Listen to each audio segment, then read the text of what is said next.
वैदिक दर्शन का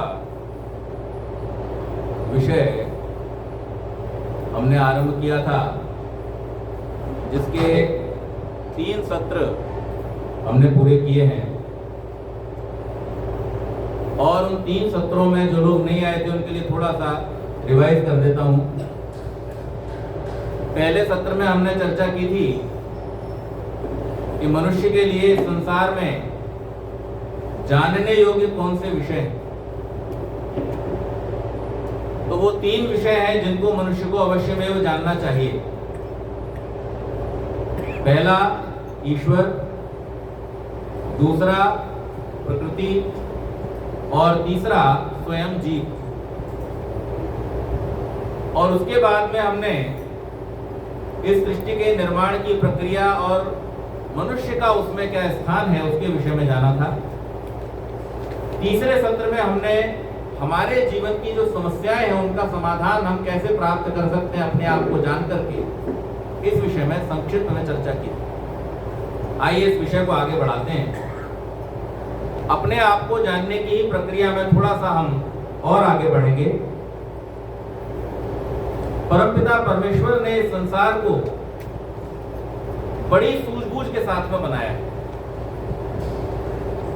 और ये इतना विलक्षण है कि यदि आप इसको जानने के लिए प्रयासरत हो जाएं, थोड़ा थोड़ा आप प्रतिदिन अपने इस ब्रह्मांड को, इस संसार को, और संसार भी छोड़ दो, केवल अपने आप को जानने की भी कोशिश में लग जाएं, तो आपको इतना आनंद आएगा कि आप भाव विभोर हो जाएंगे प्रतिदिन। हमारे ऋषियों ने मनुष्य का जीवन विशिष्ट है ये बतलाया और बतलाते हुए उन्होंने इसे जीने का एक तरीका हमको दिया। हम जब तक उस तरीके पर नहीं चलते तब तक हम सब कुछ प्राप्त करके भी वो प्राप्त नहीं कर पाते जिसके लिए हम यहां आए। अब आप सोचिए कि एक बालक को उसकी मां ने बाजार भेजा कि जाओ भाई घर के लिए दाल और चावल लेके आओ। कुछ पैसे हाथ में दे दिए, राशि हाथ में दे दी और उस राशि को लेकर के वो बालक बाजार में चला गया। जब बाजार में पहुंचा तो उसको बहुत सारी बढ़िया बढ़िया आकर्षक वस्तुएं दिखाई देने लगी और उसने क्या किया कि सारे पैसे उन वस्तुओं को खरीदने में खर्च कर दिए। कोई चमकदार चीज दिखी वो खरीद ली, कोई खिलौना दिखा वो खरीद लिया, कोई खाने की चीज दिखी वो खरीद ली। और जब सब कुछ खरीद चुका था तब उसे याद आया कि जो पैसे थे वो तो दाल और चावल के लिए थे। अब क्या करूंगा? तो उसे पछतावा होता और जब घर पहुंचता है तो डांट भी पड़ती है। ऐसा क्यों हुआ? जो लेने गया था वो नहीं लाया, जो प्राप्त करने का उद्देश्य था उसको प्राप्त नहीं किया और अन्य वस्तुओं के प्राप्त करने में अपनी सारी पूंजी गंवाई।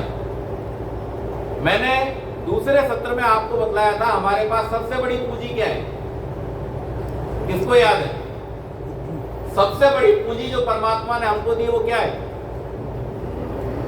याद है किसी को? समय। समय। जन्म से लेकर मृत्यु तक का जो समय है वो आपकी सबसे बड़ी पूंजी है और उसको जिसने ठीक ठीक खर्च करना सीख लिया, उसका जिसने सही सही मैनेजमेंट करना सीख लिया, उसका जिसने सही सही निवेश करना सीख लिया, वही व्यक्ति अपने जीवन में वो प्राप्त कर पाएगा जिसके लिए परमात्मा ने अर्थात हमारी मां ने हमको इस बाजार में भेजा है। और वो क्या है? वो है इस बाजार में आकर इस बाजार से छूट जाना, इस बाजार में आकर इस सामान के चक्कर में न पड़ना, बल्कि जो साथ में सामान है उसके भी चक्कर से छूट जाना और जिस उद्देश्य से आए थे बस उसी को प्राप्त करके अपने घर वापस चले जाना, ये परमात्मा की हमसे अपेक्षा है। और ये करने के लिए हमें क्या करना पड़ेगा? हमें अपने आप को जानना पड़ेगा। तो आज हम उसी यात्रा को थोड़ा और आगे बढ़ाएंगे, इस विलक्षणता को समझेंगे और फिर हम ये निर्णय लेंगे कि हम अपने आप को काहे में खर्च करें। अपने आप को खर्च करने का मतलब हमारा जीवन, और हमारा जीवन हमारा समय है, उस समय को हम काहे में लगाएं, ये हमें ध्यान देना होगा। वेद का मंत्र कहता है, ऋषि पुकार करके कहता है, वेदा हमेतम पुरुषम महांतम आदित्य वर्णम तमसा परस्तात् तमेव विदित्वा मृत्युवेति नान्यः पंथा विद्यते नाय। तम एव विदित्वा, उसको जानकर ही, उल्टा कर दे विजय जी, उसको ही जानकर, देखो क्या आनंद आएगा। उसको जानकर ही, या उसको ही जानकर मृत्युमेति, मैं मृत्यु से छूट सकता हूं, अर्थात दुख से छूट सकता हूं। नान्यः पंथा विद्यते नाय, इसके अलावा दूसरा और कोई रास्ता है ही नहीं, इसके अलावा दूसरा कोई मार्ग नहीं है। इसी को जानना पड़ेगा, इसी रास्ते पर चलना पड़ेगा। ये चॉइस नहीं है, ये कंपल्सरी। इसमें चॉइस नहीं दी परमात्मा ने आप, और इसलिए हर मनुष्य के लिए यह आवश्यक है कि वो अपने आप को जाने। कैसे जाने? तो हम जब किसी को जानना चाहते हैं तो हम क्या करते हैं? उसको पढ़ते हैं, है जी, बांचते हैं, उससे हम उसको जान जाते हैं। अपने आप को पढ़िए। कैसे पढ़ेंगे? अंतर्मुखी होकर के पढ़ेंगे, अपने आप को अंदर जाकर के पढ़ेंगे। एक भजन पुराने समय में आज समाज में गाया जाता था बहुत अधिक, प्रेमी भरकर प्रेम में ईश्वर के गुण गाया कर, मन मंदिर में गाफिला झाड़ू रोज। अच्छा, आपको अगर इस यज्ञशाला में झाड़ू लगानी हो तो इस यज्ञशाला में आके लगाओगे या बाहर नहीं लगा दोगे? आना पड़ेगा। तो इसमें एक संदेश छुपा हुआ है कि थोड़ी देर अपने साथ बैठो, प्रतिदिन बैठो। और प्रतिदिन बैठने का समय मैंने आपको पिछली बार संकेत किया था, वो भी निश्चित है, वो भी आपके मर्जी से नहीं चलेगा कि आपका जब मन किया तब आपने घंटी बजा ली, जब मन किया दिया जला दिया, जब मन किया आपने अगरबत्ती लगा दी, जब मन किया हवन कर लिया ना। जब मन किया संध्या कर ली, जब मन किया भजन कर लिया, ऐसा नहीं चलेगा। उसका भी समय है। कौन सा समय है? ब्रह्म से मिलन का, अपॉइंटमेंट का समय है, ब्रह्म मुहूर्त का समय है। प्रातः काल कोलाहल से दूर, सब प्रकार से जब मन आपका शांत, आपकी इंद्रियां शांत, और उस समय नींद आती भी नहीं किसी को। करवटें बदलते हैं जो उस समय सोते हैं। आप ये करके देख लो, अपने घर में सीसीटीवी कैमरा लगाओ एक दिन के लिए, रूम के अंदर रिकॉर्डिंग करके देख लो। 2:30 बजे 3 बजे के बाद में सब करवटें बदलना शुरू करते, कोई सो नहीं पाता। ये नियम है। हम पड़े रहते हैं प्रमाद में, आलस में। लेकिन योगी क्या करता है? जागृत क्या करता है? वो उस समय उठ करके बैठ जाता है और बैठ करके फिर अपने मन के अंदर झांकता है।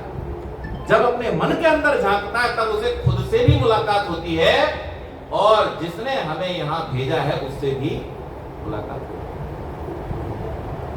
तो हम क्या करें कि अपने आप को जानने के लिए सबसे पहले तो अपनी दिनचर्या को ठीक करें। पिछली बार मैंने कहा था आपके जो 90% रोग हैं वो क्या है? मानसिक है। देखो, सृष्टि निर्माण की प्रक्रिया को आप समझो, ये सृष्टि बनी कैसे है? हम सृष्टि का हिस्सा है ना, ये मानते हैं आप या नहीं मानते? हमारा ये जो शरीर है काय का हिस्सा है? सृष्टि का हिस्सा। निर्मित कैसे है? प्रकृति से निर्मित है। आत्मा इससे भिन्न है। इस सृष्टि में प्रकृति के परमाणुओं का जो योग संयोग हो रहा है उससे ये सब दिखाई दे रहा है, ये सब दिखाई दे रहा है। और इससे भिन्न आत्मा इसके अंदर एक उपभोक्ता के रूप में अंदर बैठा हुआ है। तो हमारा ये जो शरीर है जो प्रकृति से निर्मित है, जो एक सृष्टि है अपने आप में पूरी की पूरी, इस सृष्टि को हमें समझना पड़ेगा। इसके निर्माण की प्रक्रिया क्या है वही प्रक्रिया जो संपूर्ण ब्रह्मांड के निर्माण की प्रक्रिया, वैसे ही आप भी बने हो। कैसे? सबसे पहले प्रकृति के मूल परमाणुओं से महत बना, महत से अहंकार बना, अहंकार से पंच तन्मात्राएं और सूक्ष्म भूत बने, पंच तन्मात्राओं से आपकी इंद्रिय और सूक्ष्म इंद्रिय का निर्माण हुआ, और सूक्ष्म भूतों से महाभूतों का निर्माण हुआ, महाभूतों से पदार्थों का निर्माण हुआ, और पदार्थों से हमारे शरीर का निर्माण हो गया। तब तुलसीदास जी क्या कह गए? क्षिति जल पावक गगन समीरा, पंच तत्व मिलत बना शरीर। ये जो पांच तत्व हैं, इन तत्वों के पीछे पांच महाभूत हैं, उन पांच महाभूतों के पीछे पांच सूक्ष्म भूत हैं, उन सूक्ष्म भूतों के पीछे कौन है? उनके पीछे कौन है? अहंकार। और अहंकार के पीछे कौन है? महत तत्व। उस महत तत्व के मूल में कौन है? सत्व रज तम त्रिगुणात्मक प्रकृति। यानी ये सारा खेल बुद्धि का है। महत क्या है? बुद्धि तत्व। अब आप आश्चर्य देखिए, ये सब कुछ जो दिखाई दे रहा है, इसके मूल में क्या है? सबसे पहला बना हुआ तत्व क्या है? बुद्धि। और इसलिए जिसने बुद्धि को पवित्र रखा, यानी जिसकी बुद्धि पवित्र, और पवित्र का मतलब क्या है ये भी समझ लीजिए। पदार्थ तो अब आप कहोगे सारे पदार्थ तो प्रकृति के हैं, तो पवित्र और अपवित्र का मतलब क्या है? पवित्र और अपवित्र का मतलब है कि जिस बुद्धि में, जिस पदार्थ में सत्व की मात्रा अधिक है वो क्या है? पवित्र है। और जिसमें तम की मात्रा अधिक है वो क्या है? अपवित्र है। और जिसमें सत्व और तम बराबर है, जिसमें चंचलता आदि गुण आ गए वो क्या है? वो रज है। तो हमें अपनी बुद्धि को किधर लेके जाना है? सत्व की तरफ लेकर के जाना है। सत्व की तरफ क्यों लेके जाना है? सत्व की तरफ इसलिए लेकर के जाना है क्योंकि सत्व से होकर के परमात्मा की ओर का मार्ग प्रशस्त होता है। हमारी बुद्धि लाइट होती है, हल्की होती है। सत्व कैसा है? हल्का तत्व। देखो ये प्योर साइंस है, और इतनी सरल साइंस है, इतना सरल विज्ञान है, इसको अगर आपने समझ लिया दुनिया का सारा विज्ञान आपकी समझ में आ जाएगा। बुद्धि को क्या करना है? हल्का करना है, सूक्ष्म करना है। और सूक्ष्म कैसे होगी?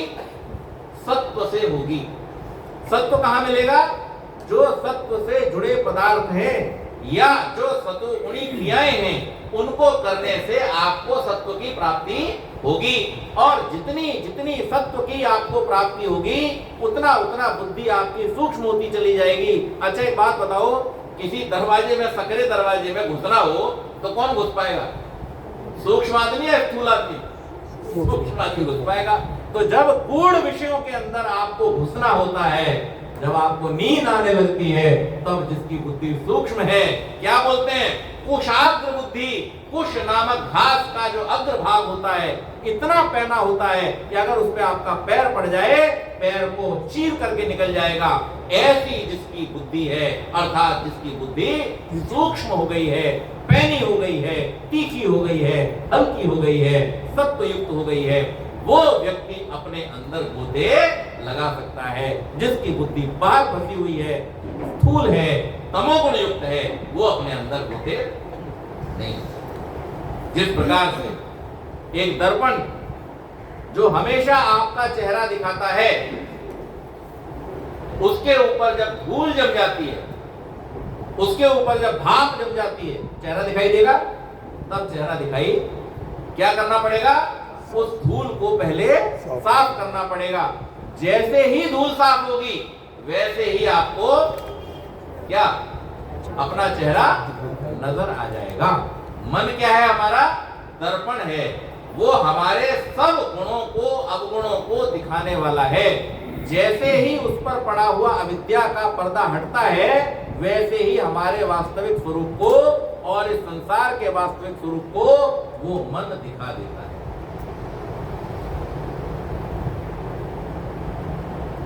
एक शायर ने शेर लिखा। क्या लिखा? ये खूब क्या है, ये जीस्त क्या है, जहां की असली सरिश्त क्या है। ये उर्दू के अरबी के शब्द हैं, अर्थ बता दूंगा। ये खूब क्या है, ये जीस्त क्या है, जहां की असली सरिश्त क्या है, बड़ा मजा हो। ये सारी बातें अगर कोई बेनकाब कर दे। अगर हमें संसार की वास्तविकता समझ में आ जाए, जिसको ऋषियों ने क्या कहा, विवेक ख्याति जिसको हो जाती है, उसी को वैराग्य हो पाता है। जिसको वैराग्य हो पाता है उसी को षटक संपत्ति प्राप्त हो पाती है, और जिसको षटक संपत्ति प्राप्त हो पाती है वही दुखों से छूट पाता है और सुखों को प्राप्त कर पाता है, परमात्मा के आनंद को प्राप्त कर पाता है, उसका साक्षात्कार कर पाता है। तो ये जो संसार हमें दिखाई दे रहा है ना, जिसको हम वाह वाह करते हैं, कितना सुंदर, कितना बढ़िया, ये जो दुनिया के बड़े बड़े हमारे सामने प्रलोभन खड़े हुए हैं, स्वर्ग का, जन्नत का, हूरों का, और यहां का जो वास्तविक स्वरूप है, ये सारी चीजें अगर एक बार कोई एनालाइज करके हमारे सामने रख देना, तो हमारे अंदर क्या हो जाएगा, विवेक उत्पन्न हो जाएगा, उसी से वैराग्य हो। तो करना क्या है कि थोड़ी देर अपने अंदर झांकिए, थोड़ी देर अपने अंदर जाइए। और मैंने पिछली बार आपको बताया था कि ये सिस्टम किसने बनाया है, परमात्मा ने बनाया, ये हमने नहीं बनाया। ये सिस्टम अपने आप में परफेक्ट है। कितने सारे सिस्टम फिट किए इसके अंदर, आपने कभी अगर विचार किया हो, मोटा मोटा बता देता हूं, बाहर बाहर का। आपके अंदर एक है कंकाल तंत्र, ढांचा आपका, स्केलेटल सिस्टम। दूसरा है आपका नर्वस सिस्टम। तीसरा है आपका लिम्फ सिस्टम, लसीका तंत्र जिसको बोलते हैं। चौथा है आपका ब्लड सर्कुलेटरी सिस्टम। पांचवा है आपका एक्सक्रीटरी सिस्टम। छठा है आपका रेस्पिरेटरी सिस्टम। सातवां है आपका डाइजेस्टिव सिस्टम। और आठवां है आपका क्या, जेनाइटल सिस्टम। इन सारे सिस्टम को मिला दो, क्या बन जाता है, 8 सिस्टम है आपकी बॉडी के अंदर। इसी को ऋषि क्या कहते हैं, अष्ट चक्रा नवद्वारा देवानाम पुरेध्या। 9 द्वार कौन से हैं, दो उपस्थ, मूत्रेंद्रिय और आपका कितने हो गए, 9। अष्ट चक्रा नवद्वारा देवानाम पुरोहित्या। ये परमात्मा ने जो सुंदर शरीर बना करके दिया है, इसमें कोई कमी नहीं है, परफेक्ट सिस्टम, एकदम परफेक्ट सिस्टम। और ये केवल स्थूल नहीं है जो मैंने बतलाया, इसके अंदर एक और सिस्टम काम कर रहा है।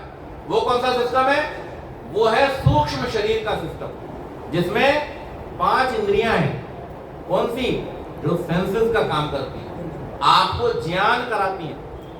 आप संसार में 5 प्रकार का ज्ञान ही प्राप्त कर सकते हैं। कौन कौन सा, शब्द, रूप, रस, गंध, स्पर्श। ये 5 प्रकार का ज्ञान ही आप प्राप्त कर सकते हैं। किसी भी वस्तु के बारे में आप कौन सा ज्ञान प्राप्त कर सकते हैं, 5 प्रकार का। या तो आप उसकी आवाज कैसी है जान सकते हैं, या फिर आप उसका रूप कैसा है जान सकते हैं, अगर रूपवती नहीं है तो गंध कैसी है जान सकते हैं, गंध नहीं है तो स्पर्श कैसा जान सकते हैं, है ना। ये 5 चीजों के अलावा और स्वाद जान सकते हैं। परमात्मा में इनमें से कोई चीज घटती है क्या, परमात्मा में शब्द है नहीं। शब्द के लिए 2 वस्तुओं का होना आवश्यक। वैशेषिक दर्शन में ऋषि बतला रहे हैं शब्द कैसे उत्पन्न होता है, संयोग, वियोग या विखंडन। टूटने से, जुड़ने से या अलग होने से 3 ही प्रकार से शब्द उत्पन्न होता है। जब 2 परमाणु टूटते हैं, अब मैं आदरणीय रूपाणी जी और दिलीप जी को पूछूंगा, जब परमाणु को तोड़ा जाता है उसके अंदर से भयानक विस्फोट होता है। कितना भयानक विस्फोट होता है, जिसको हम न्यूक्लियर बॉम्ब बोलते हैं। क्या है वो, फ्यूजन है। और जब संलयन होता है तब भी ऐसा ही शब्द, तब भी ऐसा ही भयानक विस्फोट होता है। जो सूर्य में लगातार हो रहा है ना, वो यही है, टूटना और जुड़ना, टूटना और जुड़ना। भयानक ऊर्जा, भयानक शब्द पैदा होता है। वैशेषिक का ऋषि प्रणाद कहता है ये सब 3 ही प्रक्रियाओं में होगा, या तो संयोग से, या वियोग से, या टूटने से, विखंडन से। इसके अलावा तीसरा, परमात्मा में जुड़ना हो सकता है, परमात्मा में जुड़ना हो सकता है। जुड़ेगा कौन, जो एक स्थान पर हो तो दूसरी वस्तु आकर के उससे जुड़ सकती है। जो सर्वव्यापी है उसमें कुछ भी जुड़ नहीं सकता। अच्छा, उससे कोई अलग हो सकता है, अलग भी नहीं हो सकता। क्या परमात्मा को तोड़ा जा सकता है, तोड़ा भी नहीं जा सकता। तो परमात्मा में शब्द नहीं। और न परमात्मा में रूप है, न परमात्मा में रस है, भौतिक रस, और ना ही उसका स्पर्श कर सकते हो, ना ही उसकी गंध सूंघ सकते हो। तो आप परमात्मा का ज्ञान कैसे करोगे ज्ञानेंद्रियों से? ज्ञानेंद्रियों से उसका ज्ञान नहीं हो सकता, आत्मा का भी नहीं हो सकता, आत्मा का भी ये सब नहीं घटता।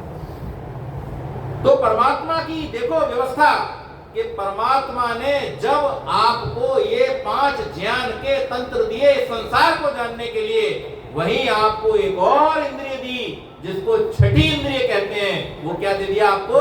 वो दे दिया मन, जो एक तरफ जहां भौतिक पदार्थों को जानता है, वहीं वो दूसरी तरफ सूक्ष्म पदार्थों को भी जानने का सामर्थ्य रखता है।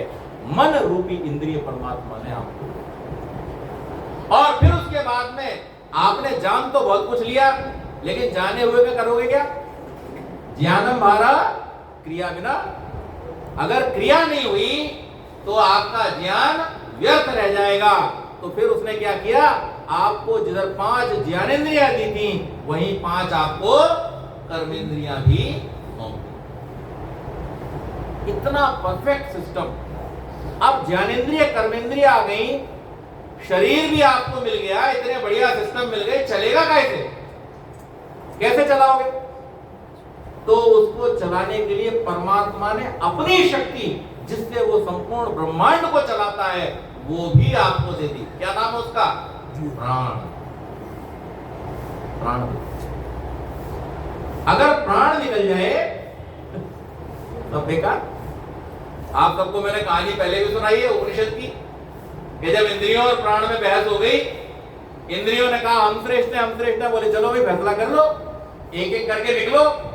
आंखें निकली, शरीर चलता रहा। कानों ने सुनना बंद कर दिया, शरीर चलता रहा। जिह्वा ने चखना और बोलना बंद कर दिया, शरीर चलता रहा। सब कुछ चलता रहा। लेकिन जैसे ही प्राणों ने कहा अच्छा भाई अब हम भी देखें जरा, जो प्राण निकले तो सारी इंद्रियों ने पैर पकड़ लिए, भाई तुम मत जाओ, तुम्हारे बिना तो हमारी दुकान भी बंद हो जाएगी। तो ये जो परमात्मा की शक्ति, जिससे परमात्मा इस संपूर्ण ब्रह्मांड का संचालन कर रहा है, इतने महान विशाल ब्रह्मांड का जो संचालन कर रहा है, उस परमात्मा ने जीव को अपनी उस शक्ति का एक हिस्सा दे दिया कि तुम भी अपने जीवन के कार्यों को भली प्रकार से कर सको। इसके लिए प्राण रूपी शक्ति भी प्राप्त करो। लेकिन हमारे ऋषि जब हमको बतलाते हैं कि अगर तुम्हें जीवन में ऊपर उठना है, इन्हीं प्राणों को वश में करना होगा, हम कभी प्राण को वश में करने के लिए तैयार नहीं। और इसी कारण रोग। अगर हम प्राण को वश में कर लें तो हमारा मन वश में आ जाएगा। अगर हमारे मन हमारे वश में हो, हमारी इंद्रियां हमारे वश में आ जाएंगी। अगर हमारी इंद्रियां हमारे वश में होंगी, हमारा व्यवहार हमारे वश में आ जाएगा। हमारा व्यवहार हमारे वश में आ जाएगा तो फिर हमारे सारे रोग स्वयं ही। रोग कब होता है? अंग्रेजी में कहते हैं डिजीज। तो ब्रेक कर दो, डिस इज। जब हम सामान्य अवस्था से विरुद्धावस्था में व्यवहार करते हैं तो हमारा शरीर उसको क्या करता है? मना करता है, उससे वो बेचैन हो जाता है। जो उसकी बेचैनी है, उस बेचैनी का नाम है डिजीज। हम क्या करते हैं? उस बेचैनी को बजाय उसका कारण ढूंढने के, उस बेचैनी को हम दबा देते हैं। जैसे कोई छोटा बच्चा जब कक्षा में अध्यापक के सामने ऊधम मचा रहा होता है या कुछ प्रश्न पूछ रहा होता है, तो आमतौर पर अध्यापक क्या करते हैं? जो सामान्य अध्यापक हैं वो क्या करेंगे? चुपचाप बैठो, डिसिप्लिन में रहो, बोलो मत। लेकिन जो विशेष अध्यापक होगा वो क्या करेगा? वो उससे पूछेगा बोलो क्या सवाल। और जब तक वो एक बच्चे के सवाल को अंतिम स्थिति तक नहीं ले जाएगा, उसको संतुष्ट नहीं कर देगा, तब तक वो आगे नहीं बढ़ेगा। इसी प्रकार से हमारे अंदर, हमारे शरीर में परमात्मा ने इतना सुंदर सिस्टम फिट किया कि जैसे ही कुछ भी गड़बड़ी होती है अंदर, वैसे ही हमारा शरीर हमको अलार्म देना शुरू करता है। सिर दर्द के रूप में, गैस के रूप में, खट्टी डकारों के रूप में, बुखार के रूप में। और हमने क्या सीख लिया है? खट्टी डकार आए तो क्या करो? खाने का पैटर्न मत बदलना। खाना अभी भी रात को 10 बजे ही खाऊंगा। करोगे क्या? इनो ले आओ, इनो डालो पानी में। अच्छा, इससे आप ठीक हो जाओगे? नहीं हो। आपने क्या किया कि शरीर आपको जो संकेत दे रहा था उसको दबा दिया।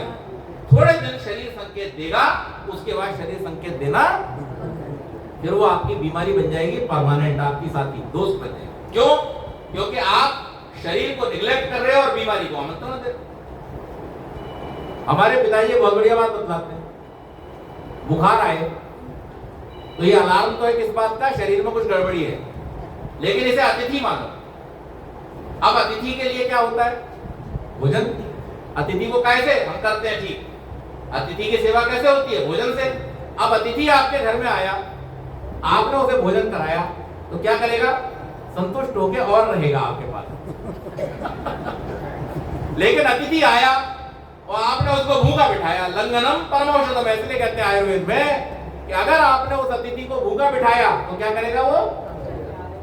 तो बुखार रूपी अतिथि जब आए, बीमारी रूपी अतिथि जब आए, तो क्या करो? सबसे पहला काम, उसको खुराक देना बंद कर दो। 2023 का नोबेल प्राइज जापान के वैज्ञानिक को मिला है और उन्होंने क्या बतलाया? उन्होंने ये बतलाया कि लंघन जो है उसके द्वारा आप कैंसर जैसी बड़ी बीमारियों को, भयंकर बीमारियों को भी ठीक कर सकते हैं, उसका उपचार कर सकते हैं। हम जो लगातार खाना देते रहते हैं, खाना, और आजकल डॉक्टर तो फंसाते हैं इस मामले में। वो क्या बोलते हैं आपको? ये दवाई खाओ, लेकिन दवाई कब खाओगे? पहले कुछ खा लेना। बोलते नहीं बोलते? अच्छा मैं गलत बोल रहा हूं? पहले कुछ खा लेना, उसके बाद में दवाई खाना। क्यों बोल रहे हैं ऐसा? मालूम है आपको? क्योंकि वो दवा नहीं है, वो एक केमिकल है, और वो केमिकल जब आपकी बॉडी में जाएगा वो इतना गंदा असर आपके शरीर पर डालने वाला है कि आप चक्कर खा के गिर पड़ोगे, डिजीनेस आएगी, आपको चक्कर आएंगे, आपको घबराहट होगी, आपको वॉमिटिंग हो सकती है, नौशिया हो सकता है। इसलिए वो क्या बोलता है? आप पहले खाना डाल लो पेट में ताकि इसका असर थोड़ा सा डाइल्यूट हो जाए। अच्छा, और जब आप वैद्य के पास जाते हो, वो क्या बोलता है आपको? भाई खाली पेट खाना है इस औषधि को, और आधा घंटा पहले और आधा घंटा बाद कुछ मत खाना। क्यों? क्योंकि उसको ये मालूम है कि मैं जो दे रहा हूं ये अमृत है, ये औषधि है, ये स्वस्थ करने वाली है, इसी से स्वस्थ होगा। इसलिए वो पूरे विश्वास के साथ बोलता है इसके आगे पीछे एक एक घंटे तक कुछ खाना मत, नहीं तो इसका असर कम हो जाएगा। परमात्मा ने हमारे अंदर एक सिस्टम फिट किया है, पूरा का पूरा एक परफेक्ट सिस्टम हमें दिया है। जैसे ही हमारे शरीर के अंदर कुछ भी अनइजीनेस होता है, हमको चाहिए कि हम उसको डायग्नोज करें। कैसे डायग्नोज करें? अपने साथ बैठ करके उसको डायग्नोज करें। और जब हम ये करना सीख जाएंगे, अपने साथ बैठना सीख जाएंगे, निश्चित मानिए आपके शारीरिक रोग दूर हो जाएंगे। और इसके साथ साथ जब आप अपने मन में घुसोगे, मन में क्या बैठा हुआ? हमारे मनों में क्या बैठा हुआ है? हमारे मनों में विकार बैठे हुए। विकार, बाहर के शत्रु तो बहुत मामूली होते हैं, बहुत मामूली। कैसे? उदाहरण देता हूं आपको। जिस समय श्री राम अपना राज्य छोड़ करके बिना किसी सेना के वनवासी के रूप में 14 वर्ष के लिए अकेले निकले हुए थे, अपने भाई को लेकर के, अपनी पत्नी को लेकर के, उस समय भी जिसका त्रिलोक में शासन था, कौन? रावण। उस रावण को उन्होंने तब भी बिना अपनी सेना के मार दिया, हरा दिया, परास्त। श्री कृष्ण जो अपना पूरा यहां से परिवार छोड़ करके, परिवार को लेकर के नए नगर में बसे थे, उन्होंने भी अनेक राजाओं को जो दुष्ट थे संहार कर दिया, करा दिया, और धर्म की स्थापना के लिए प्रयासरत हुए। तो बाहर का शत्रु जो है ना, उस पर विजय पाना कोई बड़ी बात नहीं है, तो बहुत छोटा काम। आप थोड़े दाव पेच लगा के भी काम कर सकते हो।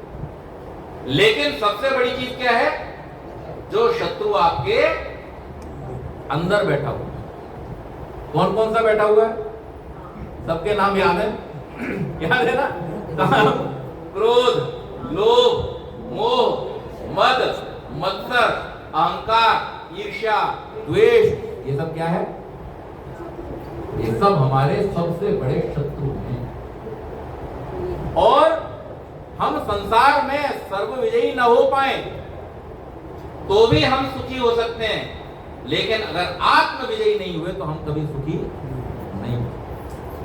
इसलिए हमें ये चाहिए कि हम अपने मन के अंदर जाएं और अंदर जाकर के अपने शत्रुओं पर पहले विजय प्राप्त करें। हम देखें कि हमारे अंदर इनके होने की वजह क्या है। और मजेदार बात आपको आज बताता हूं, आप जिस दिन अपने मन के अंदर जाकर के देखोगे तो आपके मन के अंदर बैठे हुए इन सारे शत्रुओं की वजह कौन है? मन। नहीं, मन के अंदर बैठे हुए शत्रुओं की वजह कौन है? हाँ जी बताओ, देखो मजेदार सवाल देखो। हम स्वयं, अहंकार यानी हम स्वयं, हमारा ईगो, हमारी वो इमेज जो हमने खुद क्रिएट की हुई है, वही हमारे सर्व दुखों का। ईगो क्या होता है? सेल्फ रियलाइजेशन क्या है? देखो ये एक और चीज समझ लो, बहुत बढ़िया बात निकल करके आई। ईगो और सेल्फ रियलाइजेशन का मजेदार मतलब समझ लो। ईगो का मतलब है आपकी वो इमेज जो आपने खुद क्रिएट कर ली है अपने बारे में, आपकी वो इमेज जो आपने खुद क्रिएट कर ली है अपने बारे में, मैं तो ये हूं, और अपने आप को आपने उस दायरे में बंद कर लिया है। अब आप उसके बाहर जो कुछ भी होता है उसको अपने विरुद्ध मानते हैं, अपने ऊपर उसे हमला मानते हैं, और आप इसके लिए झंझा बातों में फंसे रहते हैं। और रियलाइजेशन क्या है? आप जैसे ही रियलाइज करते हैं तो आपको श्री कृष्ण का वो श्लोक याद आता है जो उन्होंने अर्जुन को सिखाया था। क्या?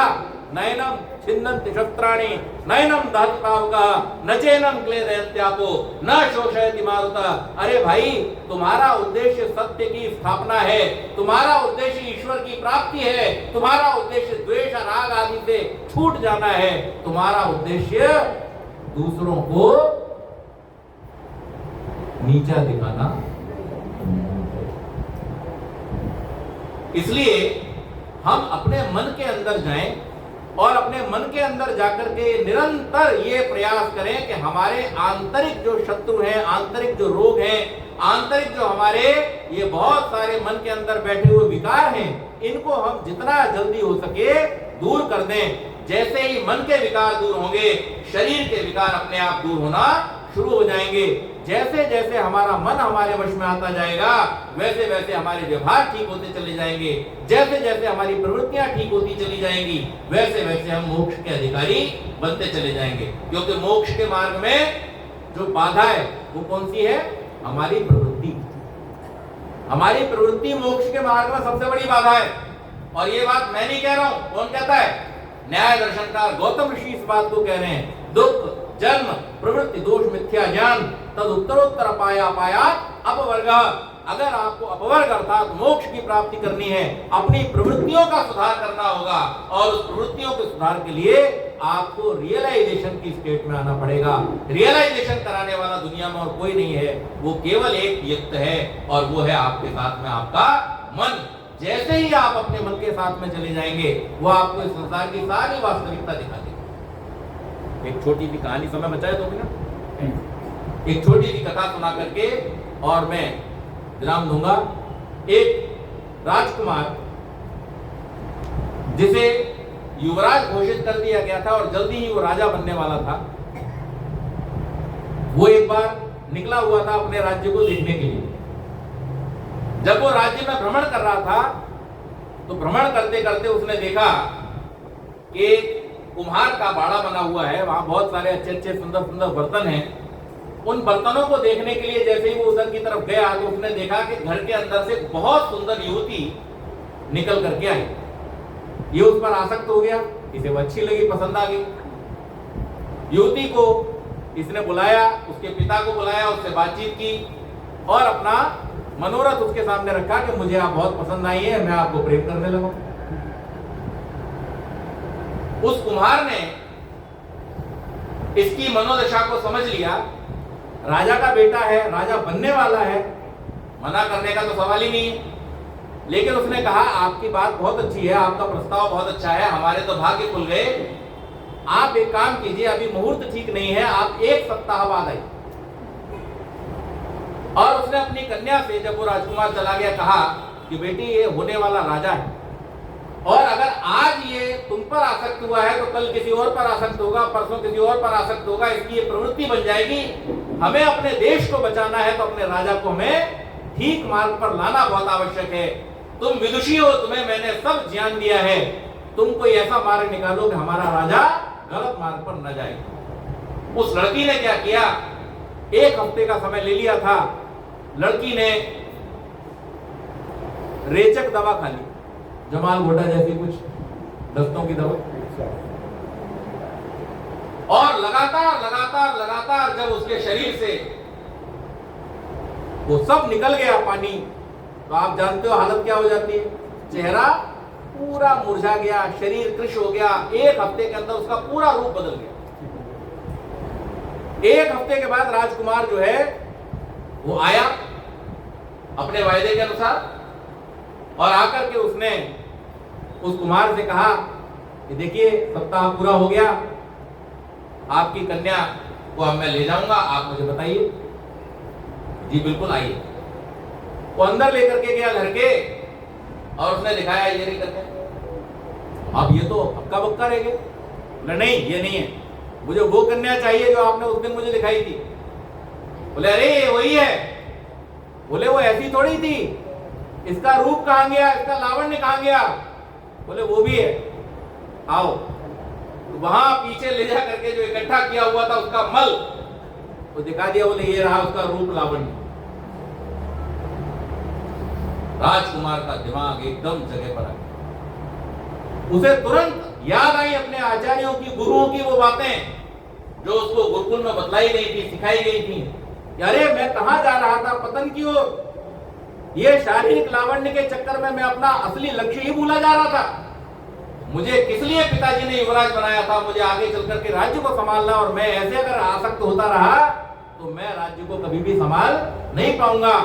उसको वो मार्ग दिखाने का काम उस युवती ने इस प्रकार से कर दिया, और वो राजा सुधर गया। हमें भी अपने जीवन में जब हम मन के पास जाएंगे, अपने मन में जब हम गोते लगाएंगे, तो हमें पता चलेगा इस संसार की वास्तविकता है क्या, हम हैं कौन। आप जरा सोचिए ना, कितने लोग अपनी मर्जी से पैदा हुए और कितने अपनी मर्जी से मरोगे। कितने दिन जीना है किसको पता है, कितना भोग है किसको पता है, कितने रोग हैं किसको पता है।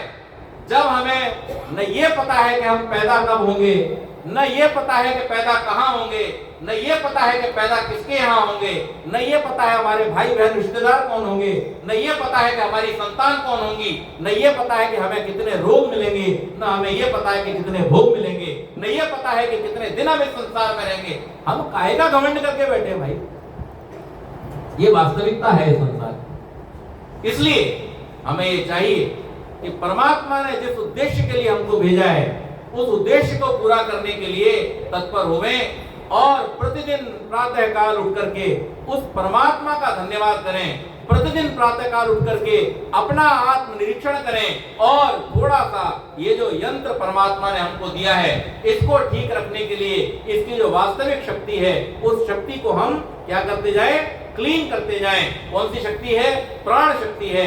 प्राण शक्ति को हम अपने कंट्रोल में लाएं। जैसे ही हम ये काम करना शुरू कर देंगे, आप निश्चित मानिए कि हमें संसार भी अच्छा लगने लगेगा, हमें जीवन भी अच्छा लगने लगेगा, और हमारे रोग भी हमसे दूर हो जाएंगे। तो ये परमात्मा का दिया हुआ जो ज्ञान है, वो केवल मात्र इसके लिए नहीं कि हम उसे बांचते रहें, उसको हमें क्रिया रूप में भी लेकर के आना है। तो परमात्मा का ये आदेश है, नान्य पंथा विद्यते अनाय, ये मान करके चलना कि इसके अलावा दूसरा और कोई रास्ता नहीं है। इसी रास्ते पर चल करके आपको वो प्राप्त होगा जिसके लिए आपको भेजा गया है। जिसने भेजा है उसी ने रास्ता दिखाया है, इसलिए हम उसी की उंगली पकड़ करके चले। स्वामी श्रद्धानंद जी बोला करते थे, तुम हिना पितावसो तुम माता शतकृत बहुविध अदाते तुम नमी महे। हे परमेश्वर, तुम ही हमारे माता पिता हो, हम तो तुम्हारी उंगली पकड़ करके चलना चाहते हैं। ऋषि दयानंद भी यही कहते हैं कि आप कैसे हो, स्व प्रकाश स्वरूप हो, ज्ञान स्वरूप हो, आप कृपा करके हमें क्या करो, उत्तम धार्मिक लोगों के मार्ग से प्रज्ञान और उत्तम कर्मों को प्राप्त कराओ, जो श्रेष्ठ लोग जिस मार्ग से गए हैं उसी मार्ग पर उंगली पकड़ करके हमें ले जाओ। अग्ने नय सुपथा राहे, हे परमेश्वर जो सुपथ है वो तुमको पता है, हम तो बस तुम्हारी उंगली पकड़ना चाहते हैं। तो ये वैदिक दर्शन वास्तव में दर्शन तब बनेगा जब हम इसको अपने जीवन में धारण करेंगे। मैंने शुरू में बताया था ज्ञान, विज्ञान और दर्शन ये तीन चीजें हैं। ज्ञान वो है जो हमने सिर्फ देख लिया, सुन लिया, चख लिया। विज्ञान वो है जिसके रहस्य में हम चले गए, और दर्शन वो है जिसको हमने अपने जीवन में अपना लिया। तो हम इसे अपने जीवन में अपनाएं और वेद के इन सुंदर संदेशों से अपने जीवन लक्ष्य को प्राप्त करें। इन्हीं बातों के साथ